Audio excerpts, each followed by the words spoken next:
សុភាសិតចំពុក21ព្រះハរតីរបស់ស្ដេចប្រៀបបាននឹងទឹកនៅក្នុងព្រះហស្ថរបស់ព្រះអម្ចាស់ព្រះអង្គផ្អៀងព្រះហស្ថទៅខាងណាទឹកហូរទៅខាងនោះមនុស្សគ្រប់រូបតែងយល់ថាអំពើដែលខ្លួនប្រព្រឹត្តសិតតែត្រឹមត្រូវក៏ប៉ុន្តែមានតែព្រះអម្ចាស់ទេដែលឆ្វេងយល់ចិត្តរបស់មនុស្សព្រះអម្ចាស់សពព្រះハរតីចំពោះយុត្តិធម៌និងសេចក្តីទៀងត្រង់ជាងការថ្វាយយ៉ាងបូជាទៅទៀតទឹកមុខក្រអឺតក្រទើមនិងចិត្តប្រហើនបង្ហាញឲ្យឃើញនៅអំពើបាបរបស់មនុស្សអាក្រក់អ្នកដែលធ្វើការអ្វីមួយដោយពិចារណាយ៉ាងហ្មត់ចត់រមែងទទួលផលបរិបូរណ៍រីឯអ្នកដែលធ្វើអ្វីមួយដោយតក់ក្រហល់តែងតែជួបអត្តឃាតអ្នកដែលរកទ្រព្យសម្បត្តិបានដោយបោកប្រាស់គេជាមនុស្សបោកបញ្ឆោតខ្លួនឯងអ្នកដែលរកទ្រព្យសម្បត្តិបានដោយបោកប្រាស់គេជាមនុស្សបញ្ឆោតខ្លួនឯងហើយរត់ទៅរកសេចក្តីស្លាប់ចិត្តខូខើរបស់មនុស្សអាក្រក់នាំឲ្យខ្លួនគេវិនាសតែបិទគេមិនព្រមធ្វើអំពើយុត្តិធម៌ទេជនឧក្រិដ្ឋដើរតាមផ្លូវវិវេរីឯមនុស្សសុចរិតដើរតាមផ្លូវទៀងត្រង់ស៊ូរស់នៅតាមសម្យាប់ផ្ទះជាជាងរស់នៅក្នុងផ្ទះជាមួយស្រីស៊ូរស់នៅតាមសម្យាប់ផ្ទះជាជាងរស់នៅក្នុងផ្ទះជាមួយស្ត្រីពូកែឆ្លោះមនុស្សពីលគិតតែពីធ្វើបាបគេសូម្បីតែមិត្តសម្លាញ់របស់ខ្លួនក៏វាមិនត្រាប្រណីដែរ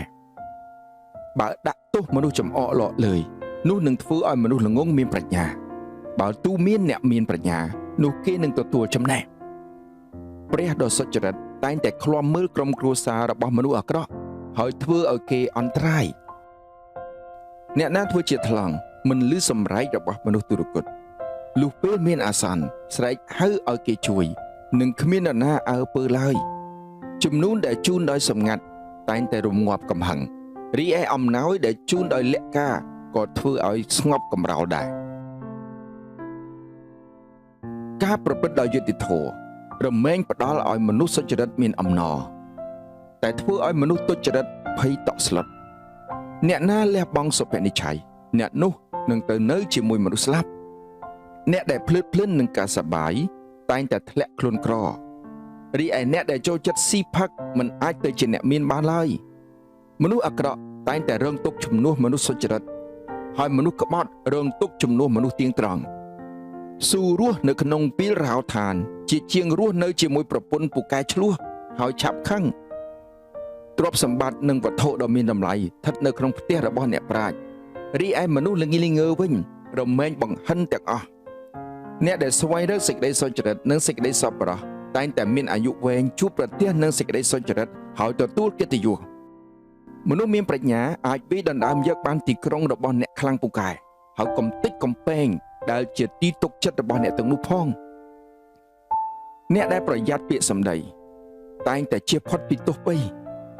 មនុស្សអួតបំប៉ោងនិងប្រហើនតែងតែចំអកឲ្យអ្នកដទៃអ្វីដែលគេធ្វើសិតតែបង្ហាញនៅការអួតបំប៉ោងរបស់ខ្លួនបំណងរបស់មនុស្សខ្ជិលរមែងធ្វើឲ្យខ្លួនស្លាប់ព្រោះគេមិនព្រមធ្វើការមនុស្សខ្លះគិតតែពីលោភលន់ចង់បានរីឯមនុស្សសុចរិតវិញតែងតែធ្វើទានដោយឥតសំចៃព្រះជាម្ចាស់មិនសពព្រះハរតីនឹងយ៉ាញ់បូជារបស់មនុស្សអាក្រក់ទេបើពួកគេយកមកថ្វាយដោយបំណងអាក្រក់ស័ក្តិសិទ្ធិคล้ายៗរមែងវិនិច្ឆ័យរីឯអ្នកដឹងរឿងច្បាស់ទើបអាចនិយាយបានមនុស្សអាក្រក់រមែងមានមុខក្រាស់រីឯមនុស្សទៀងត្រង់រឹតតែប្រព្រឹត្តត្រឹមត្រូវថែមទៀតគ្មានប្រាជ្ញាការពិចារណាឬយោបល់ណាអាចប្រៀបផ្ទឹមស្មើនឹងព្រះម្ចាស់បានឡើយគេរៀបទ័ពសេះសម្រាប់ថ្ងៃប្រយុទ្ធតែជ័យជំនះស្ថិតនៅលើព្រះម្ចាស់